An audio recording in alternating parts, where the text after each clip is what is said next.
এই মুহূর্তে বাংলাদেশে বিএনপি হলো সিভিল সোসাইটির পছন্দের সরকার। এজন্য বিএনপির নেতৃত্বের যে কোনো ঘটনায় তারা খুবই নীরব, তারা একপাক্ষিক ভূমিকা পালন করছে। যে কোনো আপনি শুধুমাত্র চাঁদা না, আপনি মানে ইকোনমিক আপনার এক্সটর্শন থেকে শুরু করে আপনি এই ধরনের সময় দিচ্ছে কিছুদিন, এটাও হতে পারে কি? না সময় নিয়ে চারটা বিষয় দেখেন, আজকে যে কথাটা না বললেই নয়। ধরেন আমরা বিএনপিকে অবশ্যই সময় দিতে চাই, আমরা চাই যে বিএনপি সরকার পরিচালনা সাকসেসফুল হোক। বিএনপি ক্ষমতায় আসার পর দ্রব্যমূল্য কমতে শুরু করেছে, যেমন এলপিজি গ্যাসের কথা তিনি বলছেন, কিন্তু সাধারণ মানুষ আসলে কতটা সুফল পাচ্ছে আমি জানি না। কারণ এলপিজি গ্যাসের কথা বরকতুল্লাহ বুলুর ভাষ্য মতে তিনি বলছেন গ্যাস সিলিন্ডার 2200 থেকে 2300 টাকা দাম ছিল, যেটা বাজারে এখন চলে এসেছে 1280 টাকায়। আমাদের দেশের সম্ভবত আমরা অনেকেই মানসিকভাবে অসুস্থ হয়ে গিয়েছি। একটা মানুষ সারাদিন রোজা রেখে একটু টক একটু শরবত খাওয়াটা বাংলাদেশের মুসলিমদের একটা সফট জায়গা। ওই জায়গাটা সবাই কিছু না থাকলেও মনে করে একটু লেবু শরবত খাবে, যতটা না অন্য জুস খায়। মধ্যবিত্ত নিম্ন মধ্যবিত্ত লেবু শরবতটা পছন্দ করে। সেই জায়গায় একটা লেবুর দাম বাড়ানোটা, এই কারসাজি, এই ব্যবসায়ী, এরা কিন্তু কাঁচামালের ব্যবসায়ী, সেইখানেও কিন্তু কোনো রেহাই থাকে না। আমি ওই জায়গাটার কথা বলছি।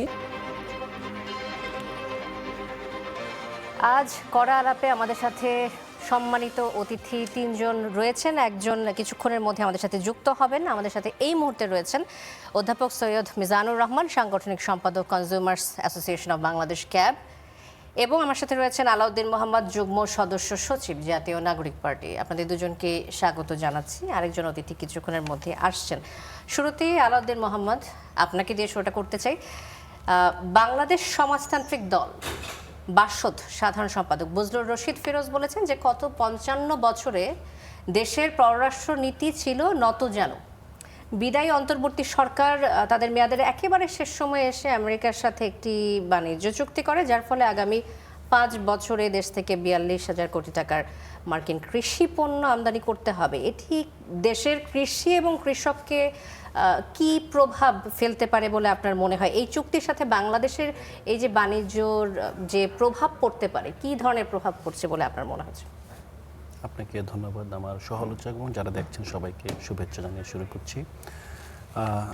বাসদ সাধারণ সম্পাদক যে কথাটি বললেন যে 55 বছর ধরে বাংলাদেশের পররাষ্ট্রনীতি নতজানু ছিল, আমি এটার সাথে প্রথমে একটু দ্বিমত করি। কারণ বাংলাদেশের স্বাধীনতার পর আমরা যদি 75-এর যে পট পরিবর্তন, তারপর কিন্তু বাংলাদেশ তার মতো করে একটা শক্তিমত্তার জানান দিয়েছিল তৎকালীন প্রেসিডেন্ট জিয়াউর রহমানের মাধ্যমে। তখন সার্ক গঠন, মধ্যপ্রাচ্যের দেশগুলোর সাথে কূটনৈতিক সম্পর্ক পুনর্নির্মাণ, ওআইসিতে নেতৃত্ব দেওয়া সহ আপনার সারা বিশ্বে আপনার বাংলাদেশের বর্তমানের যেই তৈরি পোশাকের বাজার কিংবা যে বৈদেশিক শ্রম বাজার, এগুলো কিন্তু তখন বাংলাদেশ নতজানু হয়ে গ্রহণ করেনি, বরং একটা ট্রানজ্যাকশনাল ট্রেডের মধ্য দিয়ে বাংলাদেশ বিশ্ববাজারে প্রবেশ করেছিল। তারপর থেকে আমরা যেভাবে দেখছি, আমরা দেখেছি যে এখানে এটা উত্থান পতন ঘটেছে, বাট মোটা দাগে পুরো সময়টা নতজানু ছিল, আমি সেটাকে মানছি না। দ্বিতীয়ত হলো যে আর বর্তমানে যেটা হয়েছে গত 1.5 বছরে, আমি দেখেছি গত 1.5 বছরে মূলত বাংলাদেশ সেই নতজানু পররাষ্ট্রনীতি থেকে চোখে চোখ রাখার যে একটা পররাষ্ট্রনীতি, সেই নীতিতে ফিরে এসেছে এই 1.5 বছরে।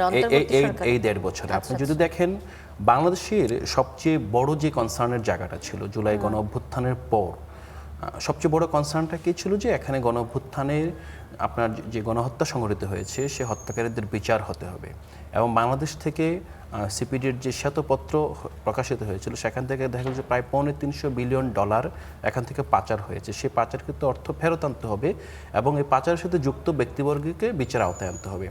এই জায়গায় আমরা সারা বিশ্বে অধ্যাপক ইউনূসের অন্তর্বর্তীকালীন সরকার যেভাবে আপনার ভূমিকা পালন করেছে, এবং ভারতের সাথে গত 1.5 বছরে একেবারে আপনার মানে টান উত্তেজনার মধ্য দিয়ে বাংলাদেশ যেভাবে তার শক্তিমত্তার পরিচয় দিয়েছে, স্বাভাবিকভাবে আমি এটাকে নতজানু পররাষ্ট্রনীতি বলতে চাই না। আমি একমত আপনার সাথে যে ভারতের সাথে বাংলাদেশের অন্তর্বর্তী সরকারের একেবারেই নতজানু পররাষ্ট্রনীতি ছিল না, কিন্তু আমেরিকার যে চুক্তিটার কথা, যেটি নিয়ে বেশ কয়েকদিন ধরে চর্চা হচ্ছে, এখানে কি নতজানু হয়েছে কিছুটা বাংলাদেশ? কারণ আমি যদি আপনি বলছেন না, কিন্তু আমরা যদি অন্যান্য দেশের সাথে আমেরিকার যে চুক্তি হয়েছে, যেমন ধরেন মালয়েশিয়া এবং অন্যান্য বেশ কয়েকটা দেশের সাথে হয়েছে, সেক্ষেত্রে বাংলাদেশের চুক্তির সাথে আপনি কি পার্থক্য দেখেন? আপনার কি মনে হয় না বাংলাদেশ কিছুটা সমঝোতা করেছে এ বিষয়ে? প্রথমত আমাদেরকে বুঝতে হবে যে আপনি বৈদেশিক বাণিজ্যের চুক্তি এটা কি আপনার ফেভারে আসবে নাকি এটা আপনার অন্যের ফেভারে যাবে, আপনার যে পার্টনার তার ফেভারে ডিপেন্ড করে আসলে আপনার এখানে কম্পারেটিভ অ্যাডভান্টেজ কি আছে কিনা। আমরা তো আমাদের যে তৈরি পোশাক শিল্পের বাজার, এই বাজারটা পুরোটা আপনার নর্থ আমেরিকা নির্ভর এবং ইউরোপিয়ান ইউনিয়ন নির্ভর। এখন আমেরিকা যেভাবে আমাদের তৈরি পোশাকের একটা বৃহৎ অংশ সেখানে রপ্তানি করি, এবং আপনি যদি রানা প্লাজা ট্র্যাজেডির পর বাংলাদেশে যে ঘটনাটা ঘটেছে, তখন কিন্তু আপনার যারা পোশাকের ক্রেতা আমাদের, তারা অ্যাকর্ড এবং অ্যালায়েন্স নামে দুটো সংস্থা করে বাংলাদেশের তৈরি পোশাক শিল্পের বাজারকে এখানে আপনার কিভাবে সংস্কার করে তাদের উপযোগী করা যায়, তাদের কমপ্লায়েন্স মেনটেন করা যায়, সেটা এখানে ভূমিকা রেখেছিল। আপনি যদি দেখেন যে মানে আপনার ক্রেতার যে ক্রেতার সিন্ডিকেট ঠিক করে দিচ্ছে বিক্রেতাদের কি ধরনের কর্মপরিবেশ লাগবে, কি ধরনের সুযোগ সুবিধা সেখানের ওয়ার্কাররা পেতে পারে, কি ধরনের আপনার যেমন স্ট্রাকচারাল ফায়ার সেফটি এই জায়গাগুলো মেনটেন করবে। সেখান থেকে যদি দেখেন যখন আমেরিকা ট্রাম্প ট্যারিফ যেভাবে সারা বিশ্বের উপরে রেসিপ্রোকাল ট্যারিফ ধার্য করলো, স্বাভাবিকভাবে বাংলাদেশ থেকে খুব কম পণ্যই আমরা আসলে রপ্তানি করতে পারি, খুব অল্প পণ্য আমরা রপ্তানি করি। তো আমাদের আমদানিতে এমন কিছু বিষয় আছে যেগুলো আমরা কখনোই আমদানি করি না, কিন্তু সেখানে 200-300% ট্যাক্স ধরা আছে, যেমন কখনোই আমদানি হয় না ধরেন। এখন আমাদের যেই কাজটা হয়েছে আমেরিকার সাথে, প্রথমত পুরো আমাদের শুল্ক যে রিজিম এই রিজিমটাকে পরিবর্তন করা হয়েছে। কি করা হয়েছে, যেমন আমরা হয়তো বা কটন আমদানি করি ভারত থেকে, হ্যাঁ আমরা কটন আমদানি করি এশিয়ার অন্যান্য দেশ থেকে, তখন আমরা দেখলাম যে একই জিনিসকে আমরা আমেরিকা থেকে সমমূল্যে যদি পাই আমদানি করতে পারি কিনা।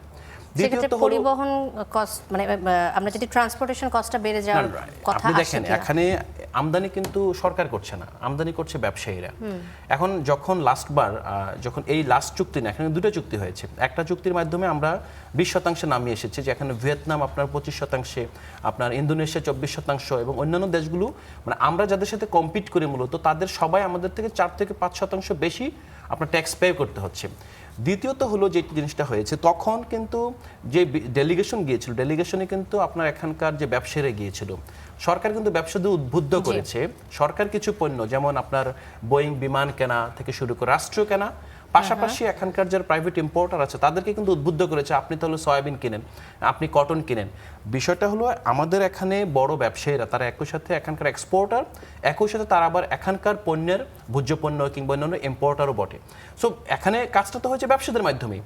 দ্বিতীয়ত হলো আমরা যে লাস্ট যে 1% কমানো হলো, সেই চুক্তিটা নিয়ে আমাদের অ্যানালাইসিস করতে হবে, এবং সেটা এখন পর্যন্ত সেটার প্রভাবটা আমরা বুঝতে পারছি না।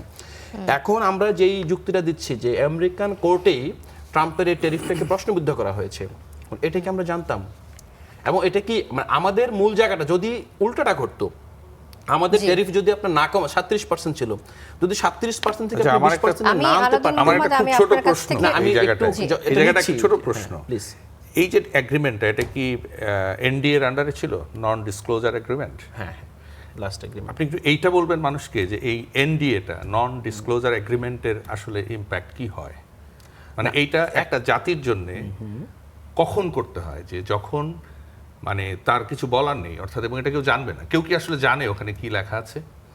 প্রথমত আমি একটা বিষয় দেখি যে আমরা কিন্তু এটাকে একটা ষড়যন্ত্র তত্ত্বের মধ্যে ঢুকাই দিচ্ছি প্রথমেই। আমি ওই প্রসঙ্গে না, মানে আমরা যে এগ্রিমেন্টের কথা বলছি, যেহেতু এটা ডিসক্লোজ করা হয়নি, তাহলে এই ধরনের চুক্তিতে আসলে কি আছে সেটা আমরা তো না জানি সবাই জানবে কিভাবে? আমরা প্রথমত আমরা যেটা দৃশ্যমান দেখতে পাচ্ছি যে আমার তৈরি পোশাকের বাজার এখানে ক্ষতিগ্রস্ত হচ্ছে। হ্যাঁ, আমাদের যারা এক্সপোর্টার তারা তাদের যেই কম্পিটিটর আছে তাদের অনুপাতে যখন তারা কমিয়ে ফেলেছে, 25% নামিয়ে ফেলেছে, তখন আমাকে 37% দিতে হচ্ছে। তখন আপনি আপনার অর্থনীতির লাইফলাইনকে ঠিক করবেন, নাকি আপনি দেখবেন যে আমার এনডিএতে কি আছে? এনডিএতে কি আছে আমরা প্রথমে যদি ধরে নেই, এনডিএতে বাংলাদেশের জন্য খুব অনেক ফেভারেবল বিষয় আছে। এখন যে বিষয়টা হয়তো বা আমাদের পার্শ্ববর্তী রাষ্ট্র যারা আমাদের কম্পিটিটর তারা জানলে আমাদের জাতীয় নিরাপত্তার জন্য হুমকি হতে পারে। ব্যাপারটা কিন্তু ধরেই নিয়েছে যে অধ্যাপক ইউনূসের সরকার এমন কিছু করেছে যেটা আমাদের স্বার্থ বিরোধী। এই যে ধরে নেওয়াটা, এই ধরে নেওয়াটা যদি আমরা যদি যখন কিছু কারণ রয়েছে, আমি এই প্রসঙ্গে আসছি আলাদিন মোহাম্মদ, আমি আবারও আসবো আপনার কাছে, আপনি আবারও বলতে পারবেন। সৈয়দ মিজানুর রহমান, আমি আপনার কাছে একটু আসতে চাই। এই যে চুক্তির বিষয়টা নিয়ে কথা হচ্ছে যে আমেরিকার সাথে মালয়েশিয়ার একটা চুক্তি হয়েছে, আমি পড়ছিলাম, স্টাডি করছিলাম যে মালয়েশিয়ার সাথে আমেরিকার চুক্তিতে বেশ কয়েকটি পয়েন্টে মালয়েশিয়া নিজেদের স্বার্থ রক্ষা করতে পেরেছে, কিন্তু বাংলাদেশ নিজেদের স্বার্থ রক্ষা করতে পারেনি এবং শক্তভাবে অবস্থান গ্রহণ করতে পারেনি। আমার দৃষ্টিতে এটাই মনে হয়েছে এবং বিশ্লেষকরা অনেক ক্ষেত্রে এরকমই মন্তব্য করেছেন। আপনি এই প্রসঙ্গে কি বলবেন? দেখুন, আমি কিন্তু ওই জন্যই কথাটা বলছিলাম যে আমরা যখন এগ্রিমেন্ট নিয়ে কথা বলি, তো এগ্রিমেন্টের নানা ধরনের নেচার আছে। তো এনডিএ কিন্তু সারা পৃথিবীতেই বিতর্কিত। এনডিএ ইস্যুতে সম্ভবত পৃথিবীর কোনো দেশের রাজনৈতিক নেতারাই বা জনগণ সেটাকে খুব মন থেকে আসলে অ্যাকসেপ্ট করতে পারে না, কারণ যেটা আমি জানিই না। ইভেন আপনি যেটা বলছেন যে আমরা তো হাইপোথেটিক্যালি কথা বল, আন্দাজে বলছি, আমিও তো আন্দাজে কথা বলছি, যেটা ভালো কিছু আছে, আউটকামটা নিয়ে কথা বলছি, আউটকাম আছে, কিন্তু আমি সবাই তো আন্দাজেই কথা বলছি, মানে আন্দাজের সাথে আন্দাজের ঝগড়াঝাটি হচ্ছে, তাই তো বিষয়টা। তো সেই জায়গায় আউটকামটা কিন্তু আন্দাজ না, যেমন আমি যখন 1% কমাচ্ছি এটা কিন্তু কাউন্টেবল, এটা কিন্তু কোয়ান্টিফাইবল না। এটা তো এক ধরনের আউটকাম, বা সেটা তো আর এনডিএর মধ্যে কি আছে তার সাথেই সবকিছু সম্পর্কিত, সেটা নাও হতে পারে। মোট কথা আমরা জানি না, সবচেয়ে বড় কথা এই সত্যটা বলতে তো অসুবিধা নেই। মানে চুক্তিটা আসলে সবার সামনে খুলে বলা হয়নি যে এক্স্যাক্টলি কি কি আছে চুক্তির মধ্যে অন্তর্ভুক্ত রয়েছে। এই এনডিএ এর মধ্যে যে মানে এনডিএ যেগুলো হবে আর কি, নন ডিসক্লোজার, তো এই চুক্তিগুলো মানুষ জানবে না বলে ধোঁয়াশার মধ্যে থাকবে, কিন্তু ফলাফল যেটা মানে কি হতে পারে ভবিষ্যতে, এটা নিয়ে কিন্তু সবার বিশ্লেষণ চলছে। সেই বিশ্লেষণ থেকে আমরা ধারণা করতে পারি যে কিছু ক্ষেত্রে কি আমরা বেনিফিটেড হচ্ছি এই চুক্তি থেকে নাকি হচ্ছি না। দেখুন, পৃথিবীতে যেমন আপনি বলছেন মালয়েশিয়া বুঝে নিতে পারলো, আমরা পারলাম না, নেগোসিয়েশন তো খুব বড় একটা ব্যাপার। আজকে আমরা দেখতে পাই যে এই শুধু নেগোশিয়েট করার জন্য, আপনি ওইটা বাদ দেন না, আমরা যখন ইলেকশন নিয়ে খুব বিপদে পড়েছি এর আগে সরকার বা অন্য সময়, তখন আমাদের পলিটিক্যাল পার্টিকে নেগোশিয়েট করার জন্য আমাদের বিদেশ থেকে লোক আমদানি করতে হয়েছে, এবং সেটা আমরা কত গ্ল্যাডলি করেছি।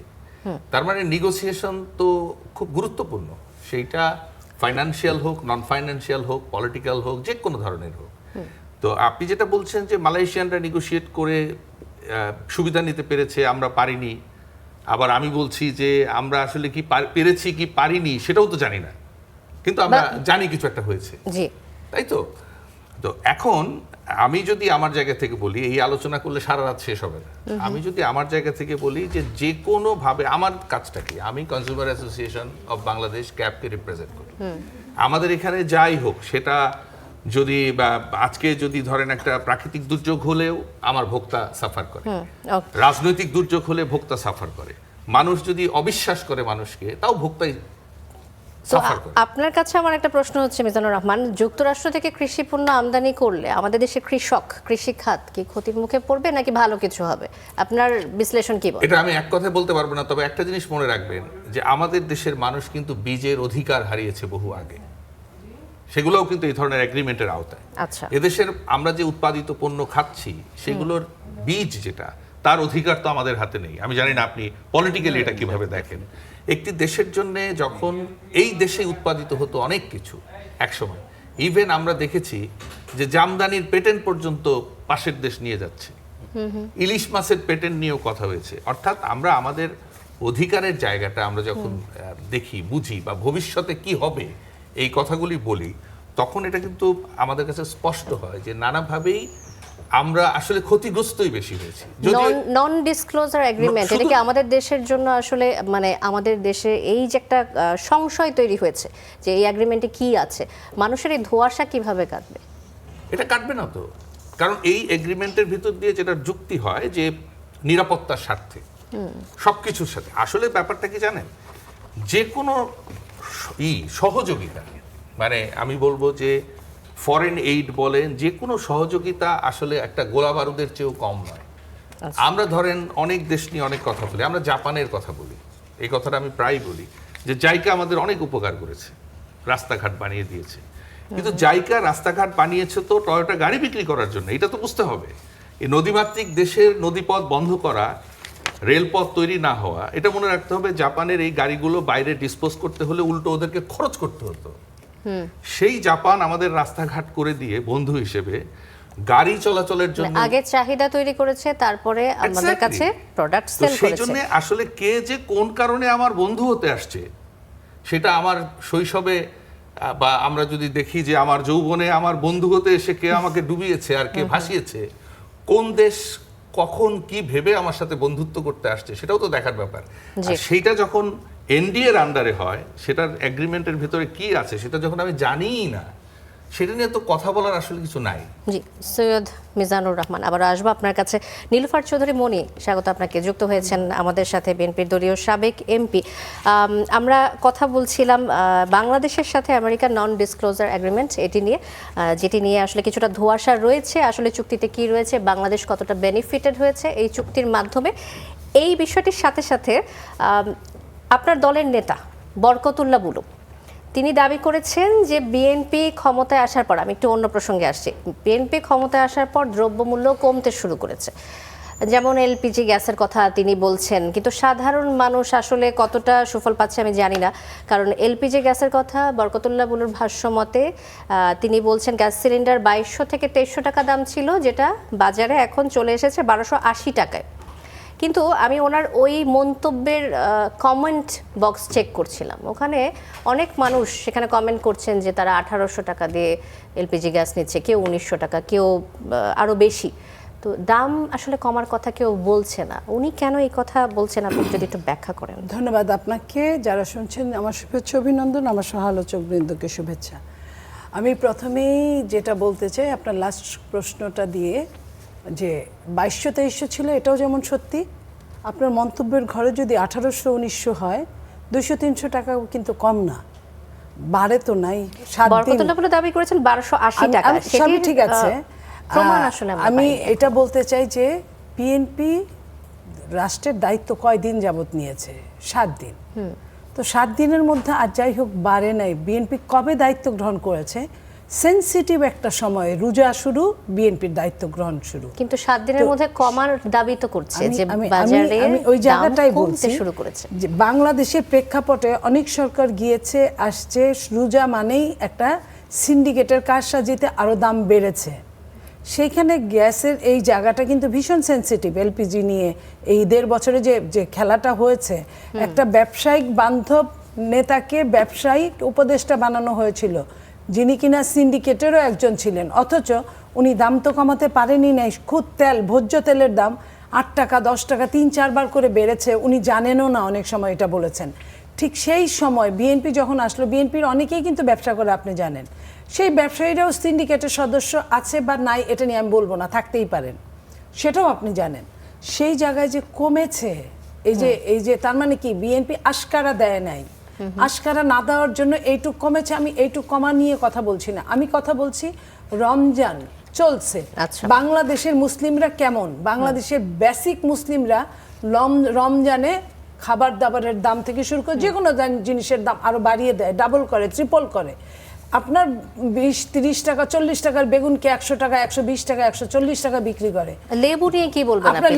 লেবুর দামটা যেভাবে বেশ আলোচনা চলছে গত এক সপ্তাহ ধরে, আজকে দামটা একটু কম ছিল, কিন্তু লেবুটা দরকার। একটা মানুষ সারাদিন রোজা রেখে একটু টক একটু শরবত খাওয়াটা বাংলাদেশের মুসলিমদের একটা সফট জায়গা। ওই জায়গাটা সবাই কিছু না থাকলেও মনে করে একটু লেবু শরবত খাবে, যতটা না অন্য জুস খায়। মধ্যবিত্ত, নিম্ন মধ্যবিত্ত লেবু শরবতটা পছন্দ করে।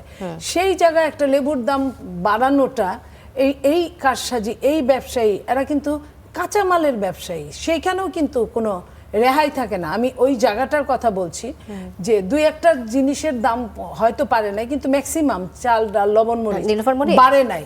আমাদের প্রশ্নটা হচ্ছে যে বিএনপি মাত্র ক্ষমতা আসলো, এখন মাত্র সরকার গঠন হলো, কিন্তু এখনই এসে প্রথমেই তারা দাম কমিয়ে ফেলবে খুব তাড়াতাড়ি, সেই প্রত্যাশা মনে হয় মানুষ এখনই করছে না। কিন্তু বিএনপি এসে দাবি করছে তারা দাম কমিয়েছে, না কমলেও বাড়ে নাই, যে এটা তো আপনি বুঝেন। দাম বেড়েছে মুরগির। এক সপ্তাহ আগে 1 কেজি ব্রয়লার মুরগির দাম ছিল 150 থেকে 160 টাকা, অন্যদিকে সোনালীর দাম ছিল 280 টাকা, সেটা বেড়ে গেছে। ব্রয়লার মুরগির দাম হয়েছে 200 থেকে 220। থাকি শোনেন, সোনালীর দাম বিক্রি হচ্ছে 260 টাকা। এই যুগের বাচ্চারা আর যাই হোক এই ব্রয়লার মুরগি খেতে যে পছন্দ করে, আমাদের এখানে 4 জনেরই বাসায় নিশ্চয়ই অভিজ্ঞতা আছে। আমি এটার সাথে ভীষণ পরিচিত। আমরা এটা খাই না, কিন্তু আমার বাচ্চারা এটা ছাড়া অন্য দেশি মুরগি খায় না। সেইখানে 180-র নিচে, 190-এর নিচে ব্রয়লার মুরগি আমি 2-3 বছরের মধ্যে দেখি নাই, নাম্বার 1। নাম্বার 2 হচ্ছে আজকে আমি কিনে এনেছি একটা, সেইখানে 200 টাকা। আমরা যেখান থেকে কিনি এটা কিন্তু একদম লাস্ট হাত, এইখানে কিন্তু 200 টাকা, মানে ধানমন্ডির বাজারের কথা আমি বললাম। তো সেইখানে একটু বেড়েছে, এটা কিছুটা বাড়াই বেড়েছে। ছিল, গত সপ্তাহে 220 টাকা ছিল, তো সেইখানে আজকে 200 টাকা হয়েছে। আচ্ছা। তাহলে আপনি মনে করেন এই যে বলার সময় যে বলাটা বেশি কিংবা বলাটা বেশি কম, 160 টাকা কখনোই ছিল না, কখনোই ছিল না ঢাকায়। অন্তত এটা হতে পারে যে ছিল। প্রথম- আমি এক সপ্তাহ প্রথম হাতে। আগের কথা বলছি, এক সপ্তাহ আগেও ব্রয়লার মুরগির দাম ছিল 150 থেকে 160 টাকা। এটা আমি তথ্যটা প্রতি জেনেই 3 বলছি। থেকে 4 দিন পরে একটা মুরগি কিনি বাচ্চার জন্য। না, আপা, তথ্যটা তো জেনেই বলছি। সেইখানে আমার producer আমাকে আমারটা বলছেন বলছি, তিনি আমি 140 আমারটা টাকা দিয়ে বলছি, এবং কিনেছেন। আমি যেহেতু আমি টকশো করি, আমি বাজারের ভীষণ খেয়াল রাখি, ভীষণ ভাবে খেয়াল রাখি। আচ্ছা, দেখেন। আমি জি, জি। সেইখানে কথাটা বলছি যে এখানে আপা জি। আমি কনজিউমার অ্যাসোসিয়েশন অফ বাংলাদেশের রিপ্রেজেন্ট করছি, আচ্ছা, ক্যাবের। আচ্ছা। যে কারণে এই ডেটাগুলো নিয়ে আমাদেরকে কাজ করতে হয়। একটা জিনিস স্পষ্ট যে আমরা যে কোনো সময় দেখি যে এই কাঁচামাল নিয়ে আমরা অনেক বেশি দাম বাড়লো কমলো, লেবুর দাম এটা সেটা নিয়ে খুব কথা বলি। কিন্তু আপনি যেহেতু বহুদিন ধরে রাজনীতির সাথে জড়িত, আপনি কিন্তু অনেক ভালো করে জানেন যেমন বিদ্যুতের দাম এত বেশি হওয়ার কোনো কারণ নাই। একমাত্র কারণ হচ্ছে সেখানে প্রিডেটরি কস্ট, অর্থাৎ বিদ্যুৎ উৎপাদনে যে চুরিগুলো হয়, জ্বালানি অপরাধী যারা জ্বালানি সেক্টর থেকে দুর্নীতি করে ফাঁকা করে দিয়েছে বলতে হবে, সেই জ্বালানি অপরাধীদের যদি আটকানো যেত, এই বিদ্যুতের প্রোডাকশন কস্ট কমে আসতো এবং বিদ্যুতের দাম কমে যেত। তার অনেক আর কিছুর কোন দামই কমে সময়টার যেত। কথা একটু বলছেন আসছি, আপনি? এবং আপনি কোন আমি এই জায়গায়- সময়টার কথা বলছেন, যে কোন পিরিয়ডে আসলে এই বিদ্যুতের চুরি এটা এটা আওয়ামী নিয়ে কথা লীগের বলছেন? period-এ আপনার আপনি 16 যদি থেকে 17 উল্লেখ বার করেন। বিদ্যুতের দাম আমি বলি, বেড়েছে। বাংলাদেশ ব্যাংকের টাকা চুরি নিয়ে অনেক কথা বলে। বাংলাদেশের সবচেয়ে বেশি দুর্নীতির জায়গা হচ্ছে জ্বালানি ক্ষেত্র, যেটা সাধারণ মানুষ বা আমরা ওইভাবে হয়তো তলিয়ে দেখি না। আমার সুযোগ হলো এই সেই জন্য আপনার বলছি। ইন্ডিয়া থেকে যে বিদ্যুৎটা আনা হচ্ছে, আমার দেশের মেশিনগুলো অকেজো করে নষ্ট করে ফেলে রেখে, ওই বিদ্যুৎ চললেও টাকা দিতে হবে আমাকে, আদানির না চললেও টাকা দিতে হবে। আওয়ামী সরকার পালিয়ে যাওয়ার পরে যে সরকারটা আসলো, ইন্টারিম গভর্নমেন্ট, এটা নিয়ে কিন্তু তারা কিছুই বললেন না। এই যে আপনি চুক্তির কথা বলছেন, সেই চুক্তিগুলো আমরা আসলে কতটা নির্ভর বা কতটা বাধ্য, এই জায়গাটা আমি আমাদের কিন্তু ওই তলিয়ে জায়গাটা দেখতে একটু হবে। সাপ্লিমেন্ট করতে আসছি। সাপ্লিমেন্ট না, ঠিক আছে, আপনি বলেছেন, আবার বলবেন, জি, but আপনি আমি শেষ করবেন। এই কথাটা আমি বলতে আপনার চাই। কাছ থেকে বলেন। শুনলেন এই কথাটা। সৈয়দ মিজানুর রহমান, আপনি বলতে চাচ্ছিলেন। আমি বলতে চাচ্ছি, দেখেন আমরা অনেক বছর ধরে অনেকভাবে দ্রব্যমূল্য নিয়ন্ত্রণ এটা কথা বলছি। আমি আজকে যেহেতু মনিয়াপাকে পেলাম, আপনার সাথে অনেক আগেও আমার দেখা হয়েছে অনেকভাবে, সেটি হলো যে মার্কআপ প্রাইস বলে একটা ব্যাপার আছে। অর্থাৎ আমরা বাজারে যে সর্বোচ্চ খুচরা মূল্যটা লিখি আর ন্যায্য মূল্য বলে একটা কথা বলি। ন্যায্য মূল্য আর সর্বোচ্চ খুচরা মূল্য এক নয়। ন্যায্য মূল্য হচ্ছে মার্কআপ প্রাইস, অর্থাৎ প্রোডাকশন কস্টের যে প্রাইসিংটা, তার সাথে মিলিয়ে আমি 10% বা 20% প্রফিট দিলাম। এখানে একজন অর্থনীতিবিদ আছেন, উনি আমাকে হয়তো সাপ্লিমেন্ট করবেন। আপনারা যদি শুধুমাত্র মার্কআপ প্রাইসটা বাংলাদেশে এস্টাবলিশ করে দিতে পারেন, অর্থাৎ এই দ্রব্যটার উৎপাদন খরচ 10 টাকা, ঠিক আছে, 5 টাকা প্রফিট, খুব সুন্দর কথা বলছেন। এবং এটা আপনি কিন্তু অ্যাডভান্স এগিয়ে দিতে পারেন, কারণ আপনি কিন্তু যে জায়গায় আছেন সেই জায়গা থেকে সরকারের সঙ্গে কথা বলা কিন্তু আপনার খুব ইজি। আমি সেটা চাই এবং সরকার তো এটাও দেখছে। এবং ইজি, আমি আপনাকে আরেকটা কথা বলছি আপনার জ্ঞাতার্থে। আমি আজকে ডিমও কিনেছি, ডিম মানে খাঁচা 30টায় যে থাকে, এটা 310, 320, 360 এরকম ছিল গত 2 মাস আগেও। আজকে কিন্তু আমি ধানমন্ডির বাজারের কথা বলছি, আমি কিন্তু আজকে খাঁচা কিনেছি 260 টাকা। তার মানে কত টাকা কমেছে আপনি দেখেন। ওইখানে যদি 320ও আমি ধরি, 260 মানে এক খাঁচা ডিম, মানে 30টা ডিমে আপনার 60 টাকা কমেছে, 2 টাকা করে কমেছে পার ডিমে। তো এটা কি অনেক বেশি না? হ্যাঁ, তো এই জন্যে ধরেন এই অনুষ্ঠানের মাধ্যমে আমি বলতেই চাই, আপনি যদি এই জায়গাটা অ্যাডভোকেসি করেন যে বাংলাদেশের সমস্ত জায়গাগুলোতে মার্কআপ প্রাইসটা, অর্থাৎ এখানে সর্বোচ্চ খুচরা মূল্য যেমন লেখা থাকবে, ঠিক একইভাবে তার মার্কআপ প্রাইসটা এত। অর্থাৎ ধরুন 1 বোতল পানি, কোন চুক্তিতে 1 বোতল পানির প্রোডাকশন কস্ট 10 টাকা, 5 টাকা যাই হোক, সেটা 20 টাকা বিক্রি হয়, সেই একই পানি শুধুমাত্র সর্বোচ্চ খুচরা মূল্যের একটা সিল দিয়ে 3 স্টার 5 স্টার হোটেলে 100 টাকা, 200 টাকা, 400 টাকা বিক্রি হয়।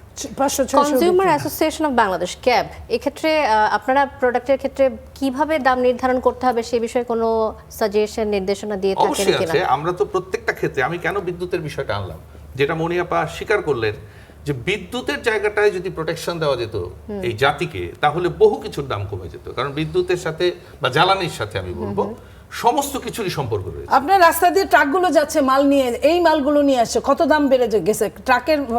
এই বিদ্যুতের জন্য, তেলের জন্য, জ্বালানির জন্য ট্রাকের ভাড়া বেড়ে গেছে। ট্রাকের ভাড়া বাড়ার জন্য জিনিসপত্রের দাম বেড়ে গেছে।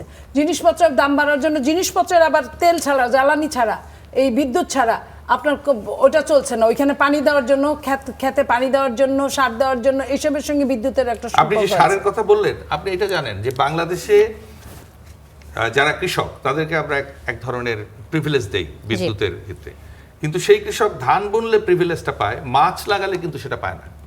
কিছু তাকে বিল দিতে হয়। আমি একটু যোগ করি এখানে। কিছুক্ষণ আগে নীলুফার চৌধুরী মনি আমি বলছিলাম না এলপিজি সিলিন্ডারের দাম বাড়ার কথা, দাম কমার কথা, দাম কমে 15 টাকা কমেছে। আমি হিসাবটা আমার কাছে আছে যে 12 কেজি এলপিজি সিলিন্ডারের দাম 15 টাকা কমেছে, এখন যেটা 1341 টাকায় বিক্রি হওয়ার কথা, আগে ছিল 1356 টাকা, আজকে আমি দেখলাম নিউজে যাচ্ছিল।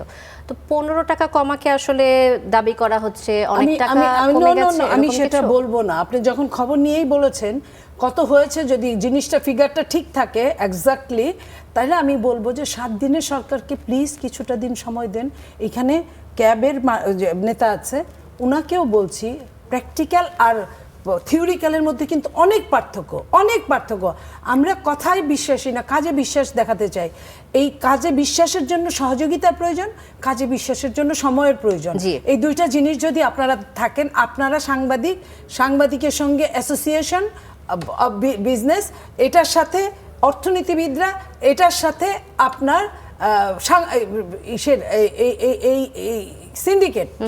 সিন্ডিকেট এই সদস্যগুলা, এই 4টা জিনিস যদি একসাথে হয়ে কাজ করে, সিন্ডিকেট যদি নিজেরা মিনিমাম নিরপেক্ষ থাকে, এখানে মিনিমাম সিন্ডিকেট ছাড়া আসেন না। আমরা 6 মাস সিন্ডিকেট ভাঙতে এই সরকার কি পদক্ষেপ গ্রহণ করবে? কারণ আমরা বছরের পর বছর এই সিন্ডিকেট নিয়ে দেখেছি যে দাম নিয়ন্ত্রণে রাখা যায় নাই, এমনটাই দেখেছি। এই সরকার ব্যবস্থা গ্রহণ করবে বলেই কিন্তু তারা সময় চেয়েছে এবং বলছে যে আমরা জিনিসপত্রের দাম কমানোর পক্ষে। এখন কমানোর পক্ষে হলেই কিন্তু সিন্ডিকেটকে প্রথমে ধরতে হবে, ফার্স্ট ধরতে হবে সিন্ডিকেটকে।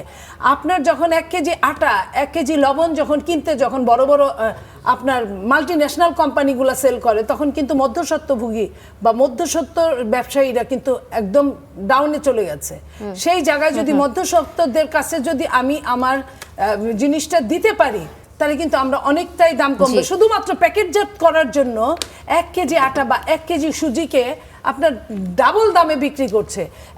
একটা চাল, আপনার চিনি গুঁড়া চাল আপনি কেজি হিসেবে কিনতে যান, যে টাকায় পাবেন, আপনি একটা প্যাকেটে কিনতে চান, তার চেয়ে 40 টাকা বেশি বা 30 টাকা বেশি। আলাউদ্দিন মোহাম্মদ আপনার কাছে আসতে চাই। এই যে সরকারের 7 দিন বা যে কদিনই হোক সরকার গঠন হলো, এখন আমরা দেখছি যে বাজারে কিছু পণ্যের হয়তো দাম বেড়েছে, কিছু পণ্যের দাম কমেছে। তো খুব বেশি আসলে আলোচনা করে বলার সুযোগ নেই যে না দাম বাড়ছে বা কোনো ক্ষেত্রে দাম কমে গেছে, ওইভাবেও আসলে স্টেটমেন্ট দেওয়ার সুযোগ নেই। আপনি কি বলবেন যে সরকার আসলে এক্ষেত্রে সঠিক পদক্ষেপ নিচ্ছে? আপনার কি মনে হচ্ছে বা কোনো ভুল ত্রুটি চোখে পড়ছে কিনা আপনার কাছে জানতে চাই। আমি 7 দিনের মধ্যে বড় পরিবর্তন করবে এটা আমি প্রত্যাশা করি না। আরেকটা বিষয়, বেশিরভাগ পণ্য কিন্তু আপনার 15 দিন, 20 দিন, 1 মাস আগে রাজধানীতে ঢুকে যায়। শুধু পচনশীল দ্রব্য আপনার প্রতিদিন আসে, মাছ আসে প্রতিদিন, কিংবা আপনার ধরেন গরু যেটা আপনার ক্যাটেল যেটা আছে সেগুলো আসে। তো আমি এখানে আপনার মূল জায়গাটা হাত দিতে হবে, যে জায়গাটা আসলে মিজান ভাই কিছু বললেন, সেটা হলো আপনার আমরা যেই বারবার দেখছি যে মধ্যস্বত্বভোগীর কথা বলছি, আসলে এখানে মধ্যস্বত্বভোগী তো ওইভাবে আলাদা শ্রেণী হিসেবে ট্রিট করা কঠিন। আসলে কারা মধ্যস্বত্বভোগী? মূল জায়গাটা হলো যে আপনি উৎপাদকের জায়গা থেকে আপনার ভোক্তা পর্যন্ত আনার যে স্টেজগুলো আছে, স্টেজগুলোকে আপনি মিনিমাইজ করতে পারছেন কিনা। আমরা দেখেছি যে এখানকার যে সেতু, যোগাযোগ ও রেলমন্ত্রী প্রথম কর্মদিবসের যে বার্তাটা দিলেন, উনি কিন্তু এই যে আমরা যেটাকে চাঁদা বলছি আসলে, হ্যাঁ, এটা অনেকটা আপনার রাজনৈতিক রেটরিক হয়ে যায়, বাট চাঁদাটা তো আসলে সাপ্লাই চেনের একটা অংশ। হ্যাঁ, আপনি যখন একটা পণ্য লোকাল মার্কেট থেকে আপনার রাজধানী মার্কেটে আসে, এটা কত জায়গায় থামে, হ্যাঁ, কোথায় দিতে হয় এবং কোথায় সমঝোতা করে দিতে হয়, আপনার কোথায় জোর করে নেওয়া হয়। হ্যাঁ, যেমন যেখানে আপনার লোড হবে গাড়ি, আপনি যদি ইম্পোর্টার হন, আপনি যখন ওয়াইজ ঘাটে একটা ট্রাক নিয়ে আসবেন, আপনি কিন্তু চাইলেই সেখানে আপনি মাল আপনার অফলোড করতে পারবেন না, হ্যাঁ, আনলোড করতে পারবেন না। কিন্তু আপনার কিন্তু ওখানে হয় আপনার লাইসেন্স থাকতে হবে, আদারওয়াইজ সেখানে আপনার ইমিডিয়েট হলে টাকা পয়সা দিয়ে সেখানে লোড করতে হবে। এটা কিন্তু সমঝোতা, এটা সবাই মেনে নিচ্ছে যে আমি বাজার ব্যবহার করলে আমি এখানে টাকা দিতে হবে। কিন্তু আপনার গাড়ি থামিয়ে যে চাঁদা নেওয়া হয়, এই জায়গাগুলো কি শেষ পর্যন্ত দ্রব্যমূল্যের দামের উপর প্রভাব ফেলে না? অবশ্যই প্রভাব ফেলে। আমাদের মূল জায়গাটা হলো যে আমরা অনেক আগে দেখেছি, প্রায় 15-20 বছর আগে থেকে কমিউনিটি এক্সচেঞ্জ মার্কেট কিভাবে আপনার লোকাল উৎপাদকের সাথে ভোক্তার এই সম্পর্ক তৈরি করে দেওয়া যায়, এবং এখানে একটা গভর্নমেন্ট কোনো নিউট্রাল আপনার বডি করতে পারে কিনা, হ্যাঁ, মার্কেটকে পুশ করতে পারে কিনা, সেই জায়গাগুলো যদি কাজ না করে শুধুমাত্র আমরা গভর্নমেন্টকে এই আপনার এই বাজারের এই রমজানের সময় দাম কমিয়ে রাখলো, পরে আবার দাম বেড়ে গেলো, আবার এই যে ইঁদুর দৌড়ের খেলা। আচ্ছা, আলাউদ্দিন মোহাম্মদের কাছ থেকে আমরা যে প্রসঙ্গটা উঠে আসলো, আসলে এই যে সড়কে চাঁদাবাজি, যেটি নিয়ে অনেক মানুষের অভিযোগ, আবার আপনার কাছে আসতে হচ্ছে নীলুফার মনি, আপনি যদি বলেন যে এই শেখ রবিউল আলমের মন্তব্য, আমাদের সড়ক পরিবহন মন্ত্রী যে মন্তব্যটি করেছেন, সড়কের সমঝোতার ভিত্তিতে টাকা নেয়া, চাঁদা নয়, বাধ্য করা হলে সেটি হচ্ছে চাঁদা, বাধ্য করা হলে চাঁদা, আর যদি নেগোসিয়েশনে আসে সেটি চাঁদা না, এটাকে কিভাবে ব্যাখ্যা করবেন? এবং সেই সাথে এই যে বলছেন যে মধ্যস্বত্বভোগীরা যে কারণে আসলে দাম বাড়ে, এই মধ্যস্বত্বভোগীদের কমানোর ক্ষেত্রে সরকারের কোনো পদক্ষেপ নেওয়া হবে কিনা, এই বিষয়ে যদি কিছু বলেন। এটা আমি এক কথায় বলি, সরকার জনগণের জন্য আসছে, জনগণের জন্য সরকার, আমি মনে করি এই সরকার ক্ষমতায় আসে নাই, রাষ্ট্র পরিচালনার দায়িত্বভার গ্রহণ করেছে, যেটা তার শনিবারের অফিস করা দেখলে বোঝা যায়, কিংবা নিজের টাকায় ফুয়েল কিনে নিজে গাড়ি চালানোটাকে তার আন্তরিকতা বোঝা যায়, অথবা 40টা থেকে শুরু বন্ধ করে আপনার 4টা গাড়িতে নিজেকে আবদ্ধ রেখে তার রিস্ক নিয়ে কিন্তু সে কিন্তু অফিস করাটাকে এখানে আমরা সাধুবাদ জানাতেই পারি। তো সেই জায়গা থেকে সরকার যখন জনগণের কল্যাণ করতে চায়, সেইখানে সরকারকে একটুখানি সুযোগ দিলে সরকার অবশ্যই এই কাজগুলো দেখভাল করবে। এবং যেটা আপনি বলছেন যে রবি যেটা করেছেন, এটা আসলে রবি যেটা বলেছেন, লাইক আমি যদি গত টার্মের স্বরাষ্ট্রমন্ত্রী আপনার আলতাফ চৌধুরী যে কথাটা বলেছিল, নিশ্চয়ই আপনার সাংবাদিকদের সামনে কি বলেছিল, তার একটা মাত্র ছেলে ছিল, যে ছেলেটা যেদিন কথা বলেছে তার 2-3 দিন আগে পানিতে ডুবে মারা গেছে, বড় ছেলে, বন্যায় ত্রাণ সহযোগিতা করতে গিয়ে। একটা বাবা কতটা কষ্ট হলে উনি বলেছিলেন যে এই যে দেখেন আমার সন্তানটা, আমার ছেলেটা চলে গেল, আমি কিছুই করতে পারলাম না, আল্লাহর মাল আল্লাহ নিয়ে গেছে। সেটাকে কিন্তু আগে একটু কেটে টেটে ওই লাইনটা জোড়া দিয়ে কিন্তু বোঝানো হলো। তো এই যে তার কষ্টটাকে কিন্তু বলা হলো না। ঠিক রবিউল ওই কথাটাই বলতে চেয়েছে যে দেখেন, যখন সড়ক বা যেই হোক একটা সমিতি করে, বা আমরা এখানে চারজন একটা সমিতি করে, আমি বলি সমিতি করে, সমিতি হ্যাঁ আমি এটা বলছি, সমিতি করে, সেই সমিতি কিভাবে চলে? সমিতি তো নিজেদের টাকায় নিজেরা চলে। বা একটা রাজনৈতিক দল কিভাবে চলে? নিজেদের চাঁদায় নিজেরা চলে। জামাত চলে, বিএনপি চলে, আওয়ামী লীগ চলেছে, এর বাইরেও টাকা নেয়, সেটাই আপনার যখনই জবরদস্তিতে হয় তখন চাঁদা হয়।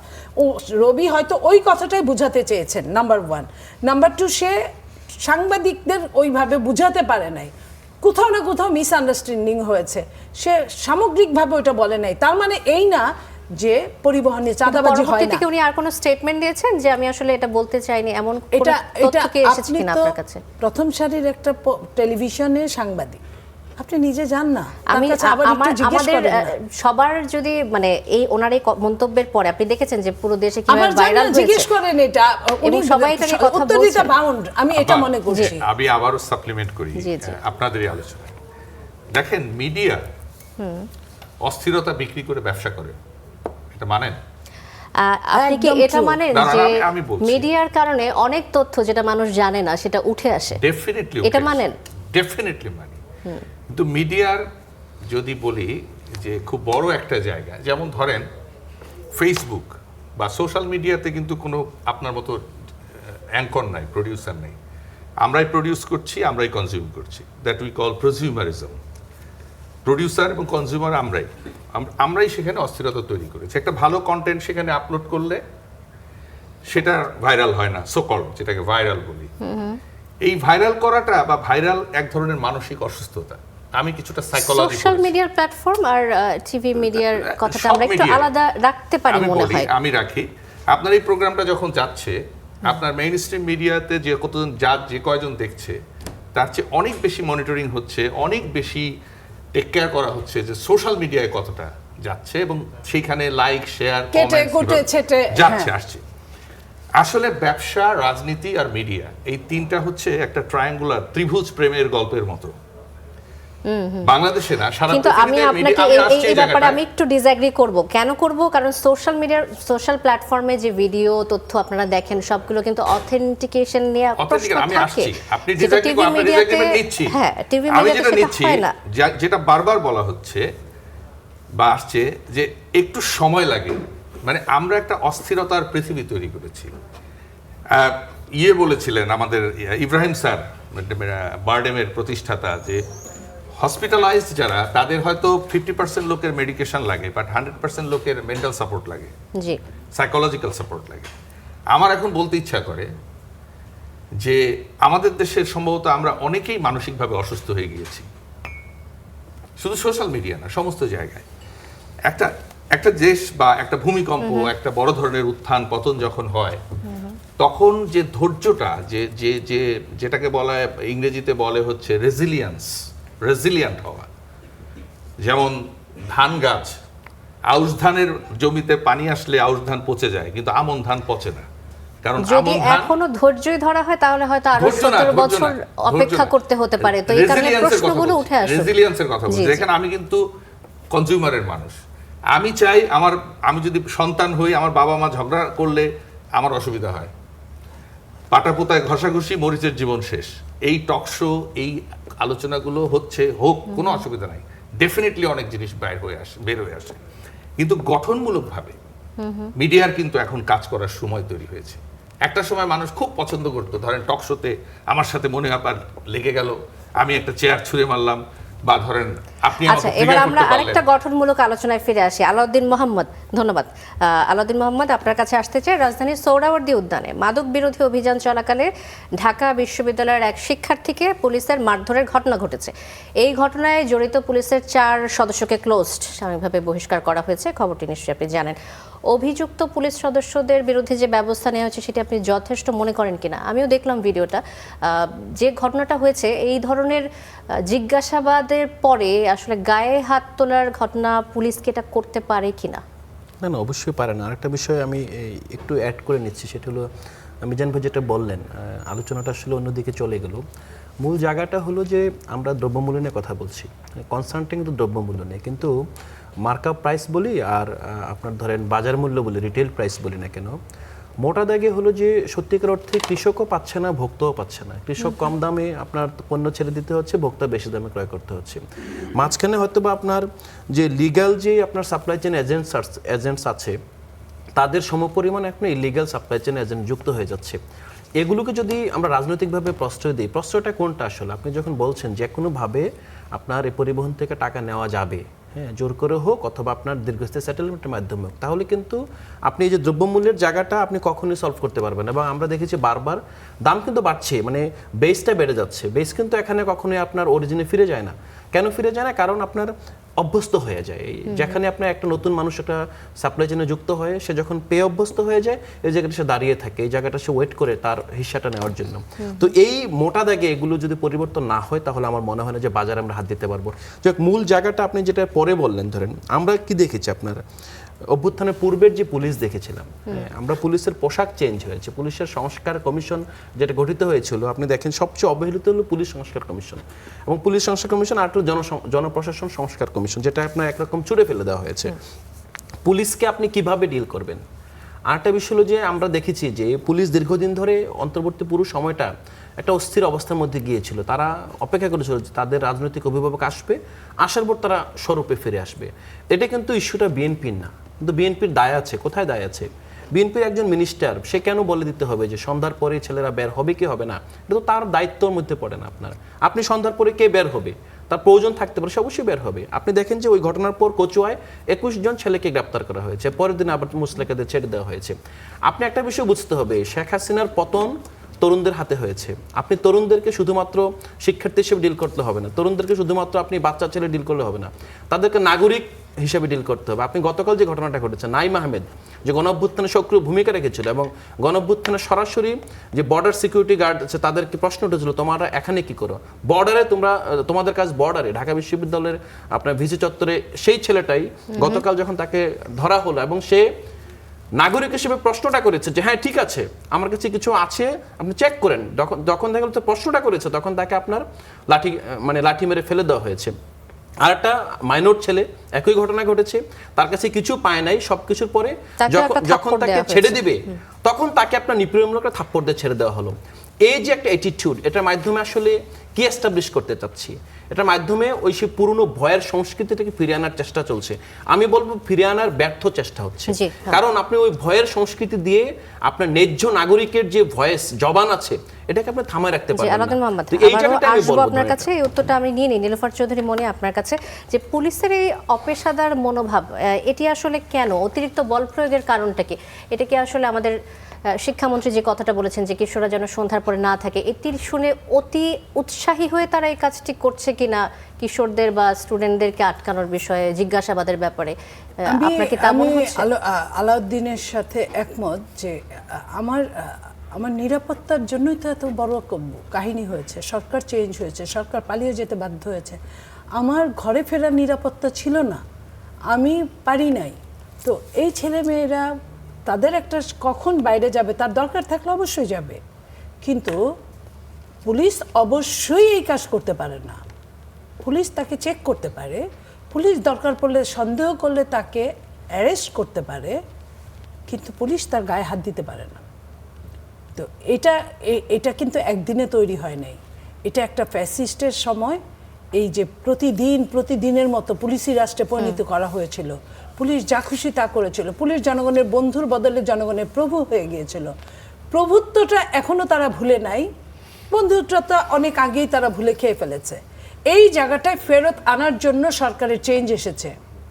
আমি মনে করি যে ক্লোজ করা হয়েছে এটা একটা উদাহরণ, এবং আমি মনে করি যেটাই হোক, হয়তো শিক্ষামন্ত্রী না বুঝে এই কথাটা বলেছেন, কারণ এইখানে মন্ত্রণালয় কিন্তু ভাগ আছে। শিক্ষামন্ত্রীর সেক্টর না এটা স্বরাষ্ট্রমন্ত্রীর সেক্টর। স্বরাষ্ট্রমন্ত্রী কি কথা বলে এইটাই ধরতে হবে।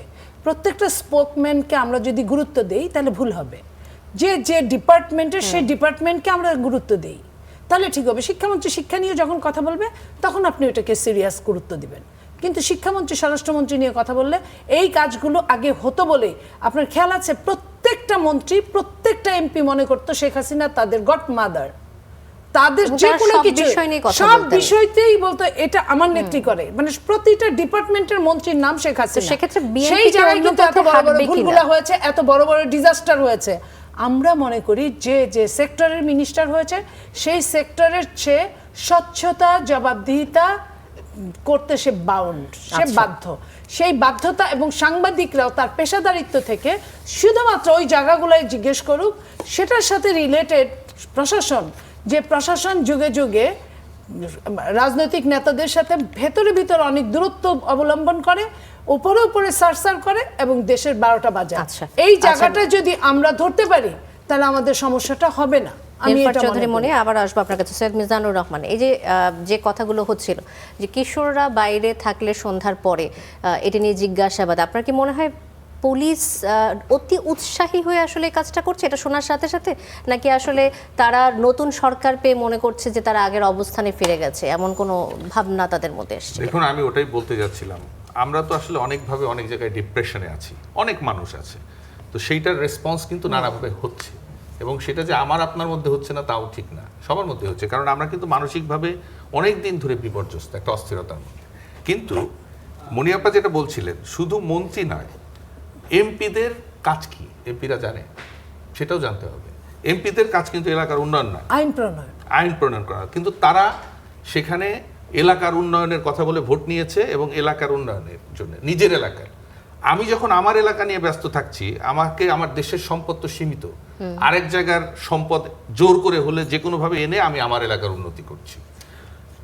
এই যে রোলের ব্যাপারটা আপা বললেন, আমরা প্রত্যাশা করব এই সরকারের কাছে যে এমপিদের রোল আইন প্রণয়ন করা, বাস্তবায়ন হলে সেটা মনিটর করা, বা যতটুকু এলাকার রাস্তাঘাট, ব্রিজ, কালভার্ট নির্মাণ এমপিদের কাজ নয়। আপা আমি ঠিক বলছি? একদম। এই জায়গাটা আসতে হবে আগে। তখন কি হবে, মন্ত্রী হিসেবে আমি বুঝবো যে আমি শিক্ষামন্ত্রী, আমি এতটুকু করব, আমি স্বরাষ্ট্রমন্ত্রী, আমি এতটুকু করব। অর্থাৎ আমাদের কিন্তু, যেমন আপনি বলছিলেন যে আমাদের আলোচনা এক জায়গা থেকে আরেক জায়গায় চলে গেল, আমরা শুধু আলোচনা না, আমাদের কাজকর্মের ক্ষেত্রেও যেখানে আমার কোনো দায়িত্ব নাই, আমার জুরিডিকশনটা পড়েই না, আমি সেখানে নাক গলাচ্ছি। এই যে এটা নেগেটিভ ভাইরাল হওয়ার প্রতিযোগিতা, আর কিছুই না। হ্যাঁ, আমার কাজ যেটা না, আমি ওটা নিয়ে কেন কথা বলবো?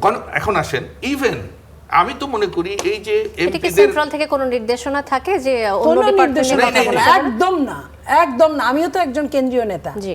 তো একদমই এই ধরনের কোনো কথাই থাকে না।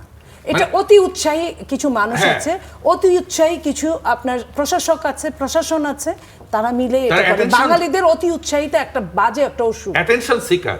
হ্যাঁ, এই অ্যাটেনশন সিকার কিন্তু শুধুমাত্র এই যারা সোশ্যাল মিডিয়ায় ভাইরাল হয়ে ব্যবসা করে তারা না, আমরাও অনেক সময় অ্যাটেনশন সিকার হই। আমি আচ্ছা। আপনার যে জায়গাটা আসছি, দেখেন শুধু ছাত্ররা, পুলিশরা রেসপন্স করছে। এই যে মৌলভীবাজারে বাজার মনিটরিং করতে গিয়ে ভোক্তা অধিদপ্তরের জব্বার মণ্ডল যে অপদস্থ হলো, আমি এই প্রসঙ্গে আসতাম সে না। যে ব্যবহারটা করেছে সেটা কি উনি করতে পারেন? সরকারকে এটা সরকারি সরকার বা কাজে বাধা দান ক্ষমতার সাথে করেছে। কোনো যোগসূত্র কি আপনি দেখতে পান? আমি এই সেখানে বিষয়ে? আসছি। অর্থাৎ আমাদের অস্থিরতাটা, আমাদের মানসিক অস্থিরতাটা এমন জায়গায় গেছে যে আমরা হিতাহিত জ্ঞান অনেক সময় হারিয়ে ফেলি। একটা দেশের আইন প্রয়োগকারী সংস্থা, একজন ম্যাজিস্ট্রেট, তিনি তার নিয়মের মধ্য থেকে বাজার মনিটরিং করছেন, জরিমানা করছেন। তাকে যেভাবে অপদস্থ করা হলো সেটাও আপনার কথা মতো যথেষ্ট ভাইরাল হয়েছে, জি। কিন্তু কোনো জায়গা থেকে এইটা নিয়ে কোনো কথা ওইভাবে কি হয়েছে? আমরা পরশুদিন ক্যাবের পক্ষ থেকে একটা মানববন্ধন করলাম 64 জেলায়। তারপর দেখলাম যে কিছু লোক একটু নড়ে চড়ে বসলো। বিষয়টা হলো পুলিশের কাজ কতটুকু সেটা পুলিশকে বুঝতে হবে। আমি একটা বাজার সমিতির সভাপতি হয়েছি, আমার একটা দায়িত্ব, আমারও কাজ আছে, এমপির কাজ আছে, শিক্ষামন্ত্রীর কাজ আছে।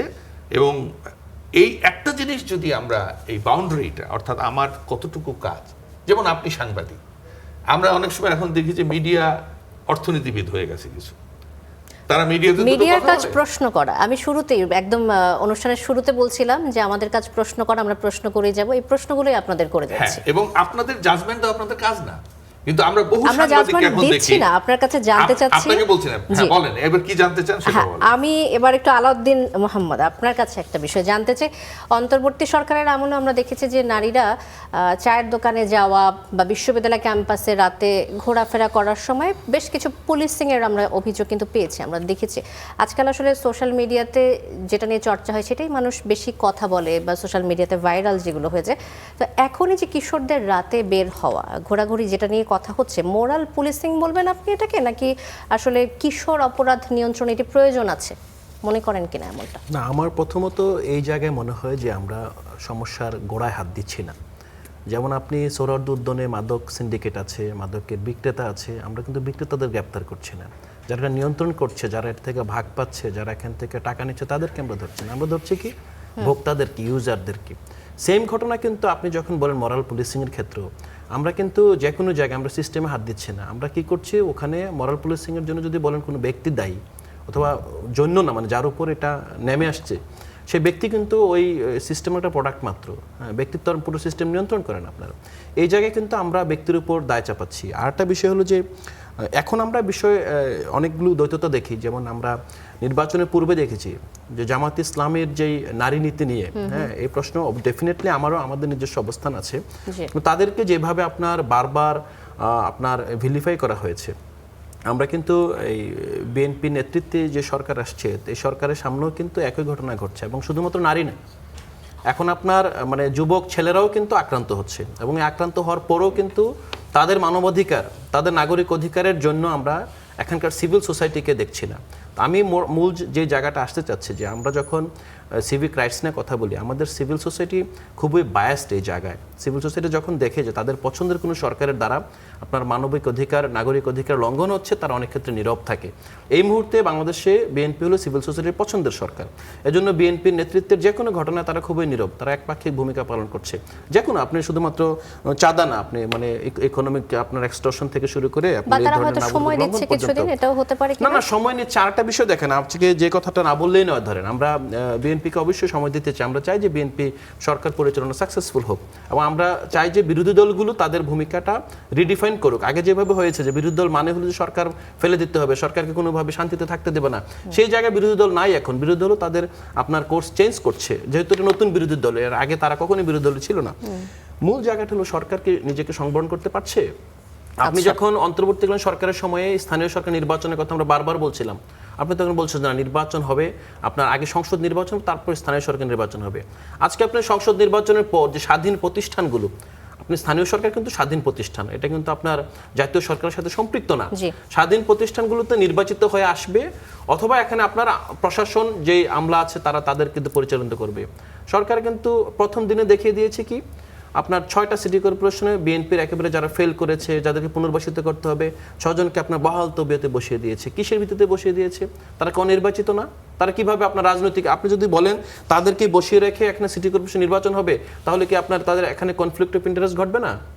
আপনি দেখেন, আপনারা অবশ্যই সুযোগ দিব, কিন্তু সুযোগ দেওয়ার মধ্য দিয়ে যদি মনে হয় তারা সবকিছুকে ক্যাপচার করে নেবে, রাষ্ট্রটাকে আবার আওয়ামী লীগ যেভাবে রাষ্ট্র চলেছে, মাফিয়া তন্ত্র কায়েম করেছে, তারা এখন আওয়ামী লীগের জায়গায় এখন বিএনপির যে আপনার নেতা আছে, বিএনপির বিভিন্ন যে হিসাদার আছে, তাদেরকে রাষ্ট্র পরিচালনা করবে। সে রাষ্ট্রের যে গণতান্ত্রিক যে মূল্যবোধ, গণতান্ত্রিক প্রতিষ্ঠানের যে স্বতন্ত্র বৈশিষ্ট্য, সেটাকে যদি আপনি নষ্ট করে দেন, আমরা কতদিন ওয়েট করব? আলাউদ্দিন মোহাম্মদ, ধন্যবাদ আপনাকে। নীলুফার চৌধুরী মনি, আপনার কাছে একেবারে শেষ পর্যায়ে চলে এসেছি, একটু জানতে চাই যে এই যে বিএনপি 2/3 বেশি আসন নিয়ে আসলো, ক্ষমতায় আসলো, বিরোধী দলের প্রশ্ন করার, বিরোধী দলের কাছে জবাবদিহিতার জায়গা থাকবে কিনা, আপনি ছোট্ট করে যদি একটু বলেন একেবারে শেষ পর্যায়ে। বিএনপি যে জিনিসটা মনে করছে, এবারের বিএনপির রাষ্ট্র পরিচালনা একদম ভিন্ন ধরনের হবে। বিএনপি মনে করছে বিরোধী দল একজন সত্যিকার অর্থে ছায়া সরকার হোক, যে ছায়া সরকার প্রত্যেকটা সেক্টরে বিএনপির মন্ত্রীদের এগেনস্টে তাদের একজন করে, কারণ এই বিরোধী দল কিন্তু অনেকগুলো সংখ্যা নিয়ে বিরোধী দল হয়েছে, স্মার্ট বিরোধী দল, এবং অন্য একটা নতুন দল, নতুন ডাইমেনশনে বিরোধী দল হয়েছে। তাদের কাছ থেকে আমরা যথাযোগ্য সমালোচনা আশা করি, যথাযোগ্য। এইখানে ঝগড়া করার জন্য ঝগড়া, কারণে অকারণে ওয়াকআউট করা, হ্যাঁ ওয়াকআউট করবে, আবার জয়েন করবে, আবার জয়েন করবে। সরকারের কাছ থেকে যেন নির্বাচনের ফলাফল তারা মেনে নিয়েছে, তো বলা যায় যে শুরুটা বেশ ভালো। আমার কাছেও মনে হয় যে বেটার করবে, এবং সত্যিকার অর্থে নিগ্রেনিক সরকারকে, জনগণের পক্ষে যতটুকু নিতে পারে, সরকারকে যতটা চাপের মধ্যে রাখবে, সরকার ততটা স্বচ্ছ থাকবে, জবাবদিহিতার মধ্যে যতটা থাকবে, সরকার ততটা বেস্ট দিতে পারবে। এই বেস্টটা দেওয়ার জন্য কিন্তু এত দ্বন্দ্ব, এত যুদ্ধ, এত প্রাণ যাওয়া, এত আহত হওয়া, এই 20-30 হাজার ছেলে মেয়ে আমাদের আহত হয়ে আছে। আমরা এই জায়গাটাই চাই যে একদম ব্যতিক্রম ধর্মী একটা সরকার চলুক আগামী 5 বছর, আমরা সেই প্রত্যাশা রাখি। ধন্যবাদ নীলুফার চৌধুরী মনি আমাদের সাথে যুক্ত হবার জন্য, ধন্যবাদ আলাউদ্দিন মোহাম্মদ, এবং ধন্যবাদ অধ্যাপক সৈয়দ মিজানুর রহমান। আপনাদের 3 জনকে অসংখ্য ধন্যবাদ আমাদের কড়া আলাপে আসার জন্য। দর্শক, শেষ করছি কড়া আলাপ। অনেক ধন্যবাদ সাথে থাকার জন্য।